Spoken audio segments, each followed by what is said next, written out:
Hello dear seated aspirant. तो आप सभी कैसे हैं? तो सुबह की गुड मॉर्निंग, हरे कृष्णा, राधे राधे।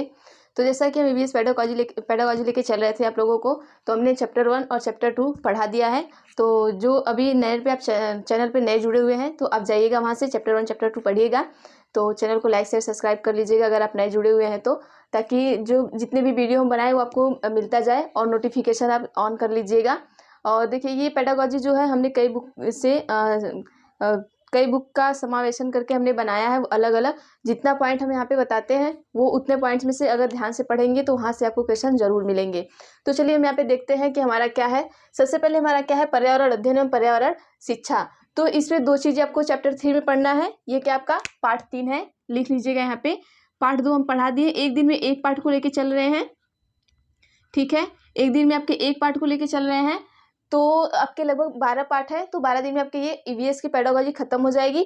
और अगर आपको ईवीएस का एनसीईआरटी नोट्स पढ़ना है तो हमने प्लेलिस्ट बना के रखा है, आप जाके वहाँ वीडियो से पढ़ सकते हैं। तो चलिए देखते हैं यहाँ पे क्या है हमारा। सबसे पहले हम देखेंगे पर्यावरण अध्ययन क्या है और पर्यावरण शिक्षा क्या है। उसके बाद देखेंगे पर्यावरण अध्ययन, देखेंगे फिर उसके बाद शिक्षा देखेंगे, फिर इन दोनों का हम क्या करेंगे, उद्देश्य देखेंगे कि इनके पढ़ने का उद्देश्य क्या है हमारा। तो आइए चलिए देखते हैं यहाँ पे हमारा पर्यावरण अध्ययन क्या है, समझते हैं कि पर्यावरण अध्ययन आखिर है क्या। यहाँ पे सिर्फ पर्यावरण अध्ययन का आपको क्या दिया है, परिभाषा दिया गया है। आपको वो चीजें समझना है कि पर्यावरण अध्ययन क्या है। तो देखते हैं कहाँ है कि पर्यावरण अध्ययन परिवेश के सामाजिक और भौतिक घटकों की अंतःक्रियाओं का अध्ययन है। जब हम परिवेश में अर्थात आसपास उपस्थित सामाजिक और भौतिक घटकों को समझने का प्रयास करते हैं तो वही पर्यावरण अध्ययन कहलाता है। तो आइए सबसे पहले हम यहाँ पर देख लेते हैं कि आप सबसे पहले इंपॉर्टेंट टिक करिएगा सामाजिक और दूसरा इंपॉर्टेंट टिक करिएगा भौतिक, ठीक है। तो सबसे पहले हम देखते हैं कि यहाँ पे आइए नीचे देखते हैं, ऑप्शन नंबर 1 और 2 हमने डाले हैं। तो यहाँ पे देखते हैं सामाजिक क्या है, भौतिक क्या है, तभी हमें पता चलेगा कि किसके बीच अंतःक्रिया हो रही है। किसके बीच हो रही है, सामाजिक और भौतिक घटक, इन दोनों के बीच क्या हमारा जो अंतःक्रिया होता है वही हमारा क्या है, पर्यावरण है।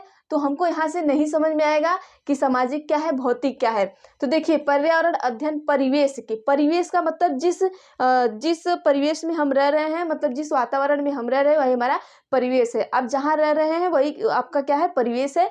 तो परिवेश के मतलब आप जहाँ रह रहे हैं उसके क्या, सामाजिक का मतलब क्या है, जैसे वहाँ का क्या है, भाषा है, मूल्य है, वहाँ की क्या है, संस्कृति है, ठीक है। वहाँ की भाषा, मूल्य और संस्कृति। फिर देखते हैं और भौतिक घटकों की, भौतिक घटक क्या आपके, वनस्पति, पशु, पक्षी, हवा, पानी, ठीक है। घटकों की अंतःक्रियाओं का अध्ययन है, मतलब कि जिस परिवेश में हम रहते हैं वहाँ पे जैसे कि आपका भाषा हुआ, मूल्य हुआ, संस्कृति हुआ, वनस्पति हुआ, पशु हुआ, पक्षी हुआ, हवा पानी हुआ, इन्हीं का क्या है, इन्हीं के बीच क्या होता है, जो अंतःक्रिया होता है वही हमारा क्या है, पर्यावरण अध्ययन कहलाता है। या दूसरे वे में हम कह सकते हैं कि जब हम परिवेश में अर्थात आसपास उपस्थित सामाजिक और भौतिक घटकों को समझने का प्रयास करते हैं। जैसे आपके आसपास आपके परिवेश में क्या है कि सामाजिक और भौतिक घटक है, जैसे भाषा है, मूल्य है, संस्कृति है, वनस्पति है, पशु है, पक्षी है, हवा है, पानी है। जब इन्हें आप क्या करेंगे, समझने की कोशिश करेंगे तो वही हमारा क्या होगा कि पर्यावरण अध्ययन कहलाएगा। आप सीधे सीधे समझिए कि आप सामाजिक घटक, भौतिक घटक को जब समझने की कोशिश करेंगे, जो आपके परिवेश में है, जो आपके आसपास है, वहाँ की संस्कृति क्या है, मूल्य क्या है, वहाँ की भाषा क्या है, पशु पक्षी कैसे हैं, फिर हवा क्या है, पानी क्या है, तो ये चीजें जब आपको ये समझने का जब आप प्रयास करते हैं तो ये हमारा क्या है, पर्यावरण अध्ययन है। तो अब ये पर्यावरण अध्ययन खत्म हो गया, ठीक है, सिर्फ इसमें इतना ही था। तो आप याद रखिएगा। देखिए क्वेश्चन कहाँ से बनता है, यहाँ पे हम बताते हैं कि क्वेश्चन यहाँ पे बनता है कि पर्यावरण अध्ययन के परिवेश किसके अंतःक्रियाओं का अध्ययन है, ठीक है। तो आपको ऑप्शन में क्या दिया रहेगा, 3 ऑप्शन दिया रहेगा, और चौथे में या दूसरे में किसी में भी दिया रहेगा कि सामाजिक और भौतिक घटकों का। तो आप वहाँ पे ऑप्शन टिक लगाएंगे, सामाजिक और भौतिक घटकों का क्या है, अंतःक्रियाओं का क्या है, हमारा पर्यावरण अध्ययन है। अब का एक क्वेश्चन यहाँ से बन सकता है, आप यहाँ से ये पुटअप कर सकते हैं। और दूसरा क्वेश्चन आपका कहाँ से बनता है, देखिए यहाँ से बन सकता है। दूसरा क्वेश्चन यहाँ से बन सकता है कि सामाजिक घटक है, उसके बाद आपको भाषा, मूल्य, संस्कृति एक में दे देगा, दूसरे में दे देगा वनस्पति, पशु, पक्षी, हवा, पानी। तो जो आपका यहाँ पे सामाजिक घटक होगा आप उस पर टिक करेंगे। तीसरा क्वेश्चन पूछ सकता है कि भौतिक घटक हैं, तो भौतिक घटक में आपको वनस्पति पशु पक्षी एक में दिया रहेगा, फिर दूसरे में भाषा मूल्य संस्कृति या कुछ और ऑप्शन दिए रहेंगे। तो वहाँ पे आपके ऑप्शन क्या सही होंगे, वनस्पति पशु पक्षी और हवा पानी। तो देखिए यहाँ पे से 3 क्वेश्चन आपको पूछ सकता है।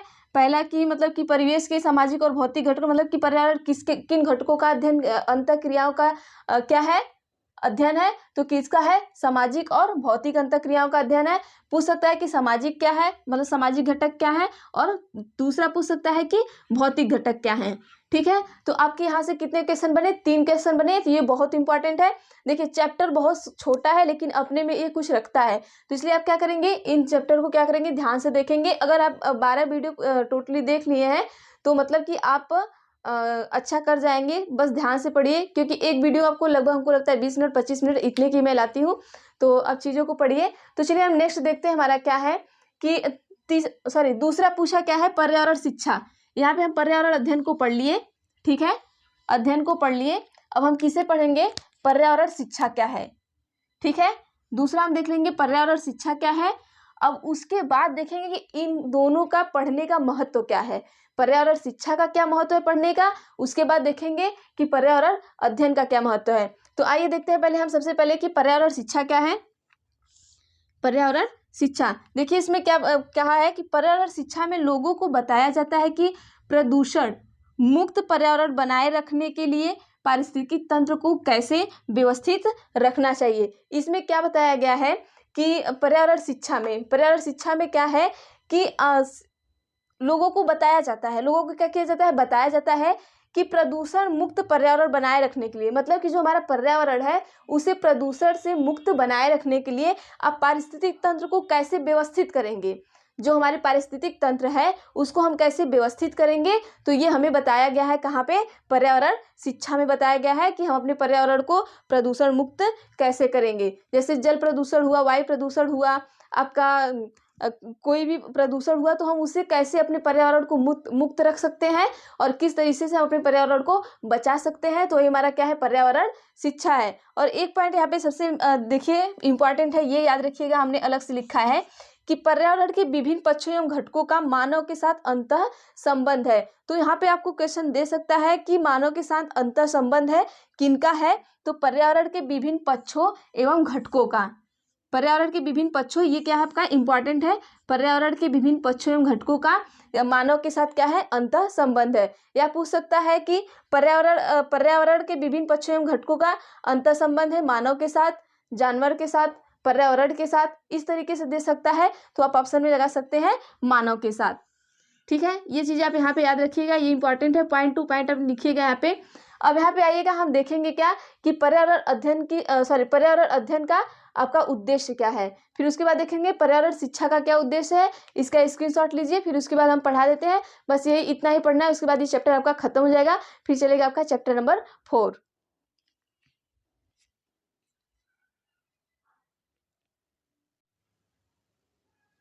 तो चलिए देखते हैं,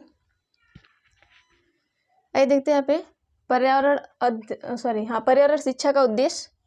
ठीक है, इसके पहले हमने जो आपका पढ़ लिया है पर्यावरण अध्ययन शिक्षा, तो इसका उद्देश्य क्या है वो देखेंगे, और फिर बाद में देखेंगे पर्यावरण अध्ययन का उद्देश्य। ठीक है, दूसरा देखेंगे पर्यावरण अध्ययन का, ये ऊपर नीचे लिख दिया हमने, आप देख लीजिएगा इसको, ये शायद नहीं दिख रहा होगा तो मैं फिर से लिख देती हूँ, अध्ययन का उद्देश्य। ठीक है, अब ये देखते हैं क्या है उद्देश्य, इन दोनों का उद्देश्य क्या है। अभी हम पढ़ लिए कि पर्यावरण अध्ययन क्या है और पर्यावरण शिक्षा क्या है।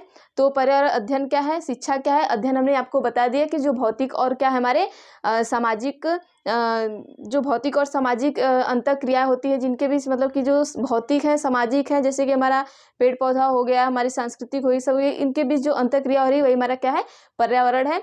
तो वो हमने बता दिया। तो अब देखते हैं कि पर्यावरण अध्ययन जो है इसका उद्देश्य क्या है और पर्यावरण शिक्षा का उद्देश्य क्या है। इन दोनों का अपना अपना क्या है, पर्यावरण पढ़ने का क्या है, एक उद्देश्य है कि पर्यावरण को क्यों पढ़ाना चाहिए, पर्यावरण से क्या फायदा है, मतलब पर्यावरण का क्या महत्व है। ठीक है, तो देखते हैं यहाँ पे क्या है कि पर्यावरण शिक्षा का उद्देश्य सबसे पहला देख लेते हैं कि इनका उद्देश्य क्या है पर्यावरण शिक्षा का। जैसे कि आप कोई सब्जेक्ट पढ़ते हैं या विषय पढ़ते हैं तो आपका कोई उद्देश्य होता है कि आप क्यों पढ़ रहे हैं। अगर आप सीटेट पढ़ रहे हैं तो आपका उद्देश्य होगा कि हम सुपर टेट के लिए पढ़ रहे हैं, हम नौकरी के लिए पढ़ रहे हैं।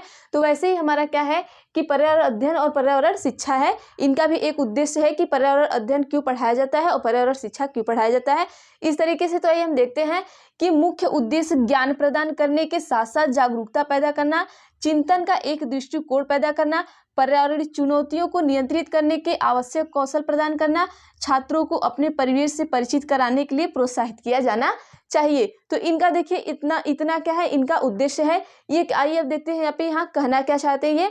तो यहाँ पे हम देखते हैं कि क्या है कि इनका क्या मुख्य उद्देश्य है कि ज्ञान प्रदान करने के साथ साथ, मतलब कि अगर पर्यावरण शिक्षा जो है उनका उद्देश्य है कि ज्ञान प्रदान करने के साथ साथ हम क्या करेंगे कि जागरूकता पैदा करेंगे बच्चे के अंदर क्या करेंगे, जागरूकता पैदा करेंगे। देखिए ये आपका पॉजिटिव वर्ड है, और ये जहाँ जहाँ पे हम आपको बॉक्स बना रहे हैं वो इम्पॉर्टेंट है। वो आपको क्या करते हैं कि कहीं ना कहीं आप देखेंगे आपको पॉइंट टू पॉइंट में ये चीज़ें पूछी रहती है। प्रीवियस ईयर उठा के देखिएगा, या तो आप पढ़ते हैं जब मैं क्लास लेती हूँ, आप क्लास लेते हैं तो उस टाइम भी प्रीवियस ईयर क्या करेंगे आप मिलाएंगे। देखिए ये चीज़ें जरूर आपको वहाँ पूछेंगी, ज्ञान प्रदान करना, जागरूकता पैदा करना। उसके बाद क्या करता है, चिंतन का एक दृष्टिकोण पैदा करना। चिंतन का मतलब बच्चे को ऐसा पढ़ाए कि वो एक चिंतन का उनमें दृष्टिकोण पैदा हो, चीज़ों को क्या करे सोच समझ सके और अपने प्रश्नों को क्या कर सके, हल कर सके। तो उनमें क्या होगा, चिंतन का दृष्टिकोण पैदा करना, इनका उद्देश्य है। ये इनका उद्देश्य है कि हम ज्ञान प्रदान करने के साथ साथ ये क्या करेंगे, ये क्या करेंगे, जागरूकता अंदर पैदा करेंगे। बच्चा जागरूक रहेगा तो अच्छी तरीके से पढ़ेगा। और क्या करेंगे, चिंतन का दृष्टिकोण क्या करेंगे, उनके अंदर क्या करेंगे, पैदा करेंगे। फिर उसके क्या करेंगे कि पर्यावरण चुनौतियों को नियंत्रित करने के लिए आवश्यक कौशल प्रदान करना। यहाँ पे क्या है, देखिए ये भी ऑप्शन क्या है, कौशल प्रदान करना। देखिए क्वेश्चन क्या पूछता है यहाँ से बताते हैं आपको, ठीक है। पूछ सकता है कि पर्यावरण चुनौतियों को नियंत्रित करने के लिए क्या आवश्यक है। तो आप कह सकते हैं कि पर्यावरण चुनौतियों को नियंत्रित करने के लिए आवश्यक कौशल को प्रदान करना। मतलब कि पूछ सकता है कि जैसे कि पर्यावरण कौशल जो है, पर्यावरण चुनौतियों को नियंत्रित करने के लिए किस प्रकार के, मतलब एक सेकंड रुकिएगा, हाँ तो पूछ सकता है। देखिए यहाँ पे क्वेश्चन कि पर्यावरण चुनौतियों को नियंत्रित करने के लिए आवश्यक है, या मतलब कि आवश्यक कौशल क्या करेंगे, प्रदान करेंगे। तो पूछ सकता है कि क्या प्रदान करेंगे। तो क्या प्रदान करेंगे, एक आवश्यक कौशल प्रदान करेंगे। मतलब कि आप पर्यावरण चुनौती का क्या करें, नियंत्रित कर रहे हैं, तो आप उनमें क्या प्रदान करेंगे, एक कौशल प्रदान करेंगे। कैसा, आवश्यक कौशल, ठीक है। अब नेक्स्ट देखते हैं, इसी पॉइंट में क्या है हमारा कि छात्रों को अपने परिवेश से परिचित कराने के लिए प्रोत्साहित किया जाना। मतलब छात्र को क्या करेंगे, इनका ये उद्देश्य है कि पढ़ाने के साथ साथ कि उनके पर्यावरण से उन्हें क्या हो, मतलब उन्हें प्रोत्साहित करें कि वो अपने पर्यावरण के बारे में जाने। ठीक है, अगर आप अपने पर्यावरण के बारे में अच्छी तरीके से जान रहे हैं तो मतलब आपकी लाइफ एकदम सही चल रही है। अगर पर्यावरण की चीज़ों के बारे में हम नहीं जान रहे हैं तो बच्चा क्या होगा, आगे चीज़ों को नहीं सीख पाएगा बिल्कुल भी। तो ये इनका यही उद्देश्य है कि वे क्या करेंगे कि अपने परिवेश से परिचित कराने के लिए उनमें प्रोत्साहन पैदा करेंगे। तो उन्हें प्रोत्साहन होगा तो वो ऑटोमेटिक क्या करेंगे, चीज़ों के बारे में जानने के लिए उत्सुक होंगे। तो चलिए हम नेक्स्ट देखते हैं हमारा क्या है। अब ये देखिए आपका ये शिक्षा का उद्देश्य खत्म हो गया। इनका इतना उद्देश्य था कि ज्ञान प्रदान करने के साथ साथ क्या करेंगे, जागरूकता पैदा करेंगे, चिंतन पैदा करेंगे और कौशल को प्रदान करेंगे और क्या करेंगे कि प्रोत्साहित करेंगे। ठीक है, देखिए ये पॉइंट आप प्रोत्साहित करना, ये पॉइंट आपको देखिए पूछता है, प्रोत्साहित करना, जागरूकता पैदा करना, ज्ञान प्रदान करना, चिंतन की दृष्टिकोण पैदा करना, कौशल प्रदान करना। ये देखिए आपको ऑप्शन में जरूर आता है। जहां ऐसा दिख गया आप टिक लगा सकते हैं। क्वेश्चन को ध्यान से पढ़िए। अगर आपने प्रीवियस ईयर लगाया है और इन चीज़ों को पढ़ा है तो मैं गारंटी के साथ कहती हूँ 90% आपको यहाँ से चीज़ें मिलेंगी। तो चलिए हम नेक्स्ट का देखते हैं क्या हमारा पर्यावरण अध्ययन का उद्देश्य। पर्यावरण अध्ययन का उद्देश्य क्या है कि बच्चों को उनके वास्तविक संसार से परिचित कराना। ये किसका उद्देश्य, हमारे पर्यावरण का। अभी किसका उद्देश्य ये था, हमारा शिक्षा का था, लेकिन अब किसका है, पर्यावरण अध्ययन का है। तो ये एनसीएफ 2005 हमारा क्या कहता है, जैसे एनसीएफ 2005, इसके पहले हमने आपको दूसरी वीडियो में भी एनसीएफ 2005 पढ़ाया है। पहली वीडियो में हमने अच्छी तरीके से 1975 का एक फ्रेमवर्क है वो हमने पढ़ाया है, और 2000 का एनसीएफ 2000 भी हमने पढ़ाया है, एनसीएफ 2005 भी हमने पढ़ाया है। तो यहाँ एनसीईआरटी 2005 के तहत हम चल रहे हैं। एनसीईआरटी 2005 हमारा क्या कहता है कि जो हमारा पर्यावरण है वो क्या है, एक एकीकृत विषय है। पर्यावरण क्या हमारा एक एकीकृत विषय है और कई विषयों का क्या है, ये समावेश है। कई विषयों का क्या है, समावेश है, इसीलिए ये अपने आप में पर्यावरण हमारा क्या है, एक एकीकृत विषय है। तो आइए देखते हैं, एनसीईआरटी 2005 कहा कि एकीकृत विषय है, ठीक है, लेकिन तो इन्हें क्या किया जाए, एकीकृत विषय तो ठीक है, लेकिन इन्हें निरंतर क्या किया जाए, चीजों को क्या किया जाए, निरंतर सुधार किया जाए। तो ये क्या कहते हैं, अब इनका उद्देश्य यहाँ पे क्या हो जाता है, इनका उद्देश्य होता है कि बच्चों में उनके वास्तविक संसार से परिचित कराना।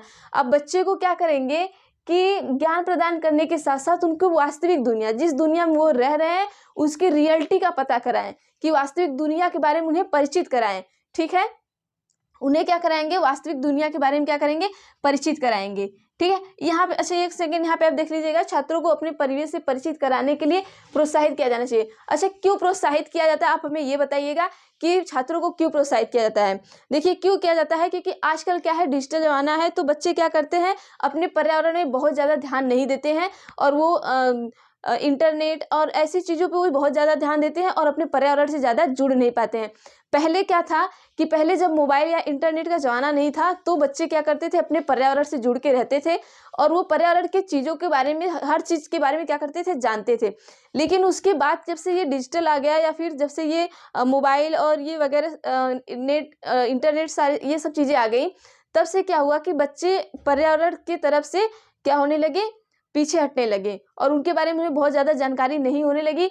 तब उन्हें क्या, इनका उद्देश्य हुआ कि उन्हें प्रोत्साहित किया जाए कि आप अपने पर्यावरण के बारे में जानें, ठीक है। इसलिए इनके मन में आया कि हाँ अब प्रोत्साहित करना चाहिए, क्योंकि बच्चे क्या करते हैं कि अब इंटरनेट के ज़माना की वजह से इंटरनेट में खेल आ गया है। पहले बच्चे क्या करते थे कि अपने पर्यावरण में खेल के माध्यम से सीखते थे और हर चीज़ों को सीखते थे, वो अपने पर्यावरण से एक उनका लगाव था। लेकिन अब के बच्चे क्या है कि उनका पर्यावरण से बिल्कुल लगाव नहीं है। तो इनका ये उद्देश्य है कि मतलब कि उन्हें प्रोत्साहित किया जाए कि और उन्हें अपने पर्यावरण से परिचित कराया जाए, परिचित कराकर उन्हें प्रोत्साहित किया जाए और अपने पर्यावरण से उनका जुड़ाव बनाया जाए, ठीक है। तो हम नेक्स्ट देखते हैं यहाँ पे क्या है कि पर्यावरण अध्ययन का उद्देश्य। अब पर्यावरण अध्ययन का उद्देश्य देखते हैं कि बच्चों को उनके वास्तविक संसार से परिचित कराना। यहाँ भी देखिए इनका भी उद्देश्य है वास्तविक संसार। देखिए आपका ये पॉइंट जो है वास्तविक संसार, बच्चों को ये पूछ सकता है कि पर्यावरण का उद्देश्य है बच्चों को वास्तविक संसार से परिचित कराना, या बच्चों को खेल कूद में परिचित कराना, या बच्चों को कहीं दूर घुमाने ले जाना, ऐसे ऑप्शन आपको दे सकता है, ठीक है। तो पर्यावरण अध्ययन का मुख्य उद्देश्य है वास्तविक संसार से परिचित कराना। तो ये पॉइंट याद रखिएगा, ये इंपॉर्टेंट है। वास्तविक संसार, जहाँ जहाँ मैं बॉक्स लगाई हूँ वो पॉइंट आपका क्या है, बहुत इंपॉर्टेंट है, उसको याद करके रखिएगा, ठीक है। नेक्स्ट के दूसरा क्या है हमारा, दूसरा कहा है कि पर्यावरण अध्ययन का ज्ञान एवं समझ विकसित करना। मतलब कि बच्चों में क्या करना है कि पर्यावरण का ज्ञान एवं समझ, ठीक है।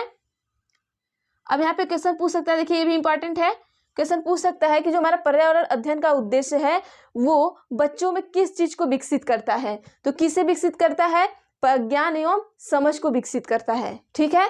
क्या करता है, मतलब कि पर्यावरण का उद्देश्य क्या है, तो सॉरी उद्देश्य पूछा है यहाँ पे कि पर्यावरण का उद्देश्य क्या है। तो यहाँ पे आप कहेंगे कि पर्यावरण का उद्देश्य है कि ज्ञान एवं समझ को विकसित करना। तो ज्ञान समझ का ये क्या करिएगा, बॉक्स बनाइएगा आप, ये इंपॉर्टेंट है।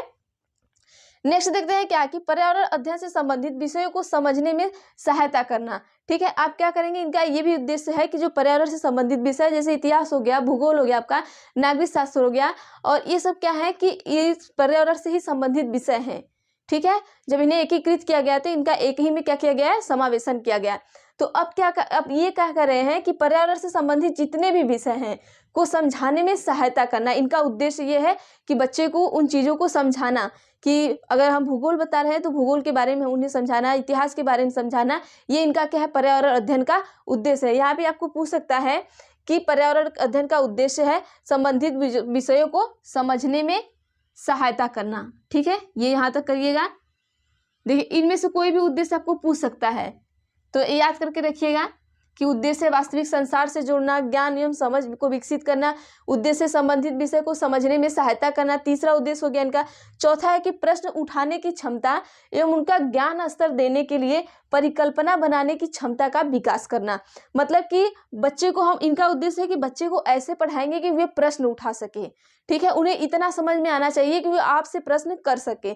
ऐसा नहीं है कि बच्चे को हम पढ़ाएं और आपसे प्रश्न ही ना पूछ पाए, बच्चे के दिमाग में चीजें घूमने लगे या चलने लगे कि आखिर ये क्या होता है, उनके मन में प्रश्न उठने लगे। इनका ये उद्देश्य है कि हम ऐसी शिक्षा प्रदान करेंगे कि बच्चे के मन में क्या हो, प्रश्न उठने लगे, ठीक है। तो नेक्स्ट हम देखते हैं क्या है कि निष्कर्ष निकालने एवं चिंतन की क्षमता का विकास करना। मतलब बच्चे को इस तरीके से पढ़ाएंगे कि अपनी समस्या का क्या करे, हल कर सके, और वह चीजों को क्या करे, चिंतन करेगा। अगर उसके पास समस्या आई है तो वो समझ सके कि हमारे पास समस्या है, ठीक है, और वो उसे कैसे हल करना है उसके बारे में वो चिंतन करे और उन चीजों को क्या करे, हल करे। तो इनका ये भी उद्देश्य है कि चिंतन एवं क्षमता का विकास करना। यहाँ पूछ सकता है कि पर्यावरण का उद्देश्य है चिंतन एवं क्षमता का विकास करना। इसमें से कोई भी देखिए एक आपको पूछ सकता है, अगर इस चैप्टर से क्वेश्चन लेके चला तो इसमें से कोई भी एक पूछ सकता है। अगर इतना आप पढ़े हैं तो आप आराम से क्वेश्चन कर जाएंगे, ठीक है। तो नेक्स्ट देखते हैं, हम इस साइड हो जाते हैं, नहीं दिखेगा शायद। नेक्स्ट क्या है कि करके सीखने का अवसर देना।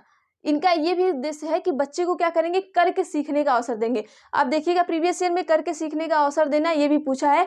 ये किसका उद्देश्य है, ये पर्यावरण अध्ययन का उद्देश्य है कि करके सीखने का अवसर देना। किसके तहत है, ये एनसीईआरटी 2005 के तहत हम सारी चीजें पढ़ेंगे, ठीक है, क्योंकि अभी तक हम क्या कर रहे हैं, एनसीईआरटी 2005 को ही पढ़ते आ रहे हैं। नेक्स्ट क्या है हमारा, देखिए हम देखते हैं कि भौतिक सामाजिक परिवेश के प्रति संवेदनशीलता विकसित करना। मतलब कि इनका ये भी उद्देश्य है कि जैसे जो भौतिक है, सामाजिक है, परिवेश के प्रति, मतलब जो भौतिक सामाजिक परिवेश हमारा है, भौतिक का मतलब हमने आपको जैसे बता दिया कि हमारी संस्कृति हो गई, हमारा समाज हो गया, ये सब चीज़ें हमारी भौतिक है।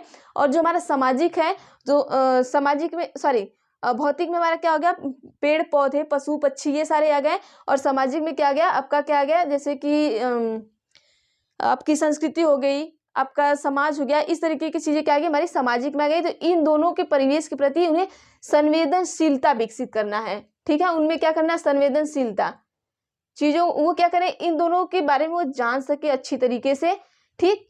अब देखते हैं पर्यावरण मुद्दों के प्रति विद्यार्थियों को जागरूक कराना। पर्यावरण का जो मुद्दा है उसके प्रति हम विद्यार्थियों को क्या करेंगे, जागरूक कराएंगे और चीजों को समझेंगे। तो पर्यावरण का मुद्दा क्या है, जैसे अलग अलग मुद्दे हो सकते हैं इसके, तो उनसे हम क्या करेंगे, उन्हें जागरूक कराएंगे। तो ये आपका हो गया उद्देश्य। उद्देश्य में देखिए जो जो हमने मेन पॉइंट लगाया है वो आप कर लीजिए। यहाँ से अगर क्वेश्चन आया तो ये पॉइंट आपको जरूर मिलेंगे, और प्रीवियस ईयर क्वेश्चन लेकर बैठा करिए और मिलाया करिए, या तो फिर वीडियो पढ़ने के बाद फिर प्रीवियस ईयर को मिला करिए, देखिए जो जो हम पॉइंट पढ़ाए वो पॉइंट आया है कि नहीं आया है, ठीक है। तो चैनल को लाइक शेयर सब्सक्राइब कर लीजिए। और 3 चैप्टर आपका हो गया, चौथा पाँचवा छठवां, ऐसे करके हम फटाफट से ख़त्म कर देंगे। तो लोगों में शेयर भी क्या करिए चैनल को, और हमें कभी आप कमेंट करके भी बताया करिए कि आपको कैसी वीडियो चाहिए, मतलब किस पर चाहिए, तो हम उस सब्जेक्ट पर या उस टॉपिक पे भी वीडियो हम आपको लाएंगे। तो आप कमेंट करके प्लीज़ बताया करिए कि आपको आज किस टॉपिक पे वीडियो चाहिए। अगर आप आज कमेंट करते हैं इस टॉपिक पर चाहिए, तो मैं कल उस टॉपिक पे वीडियो बना के आपको प्रोवाइड कर दूंगी। बाकी ये सब मेरे ऐसे चलते रहेंगे, और जो आप अलग से कमेंट करेंगे हम उन्हें अलग से वीडियो दे सकेंगे, ठीक है। तो थैंक यू, आप इसका स्क्रीनशॉट ले लीजिए, कल हम आपको चैप्टर 4 का लेकर चलेंगे।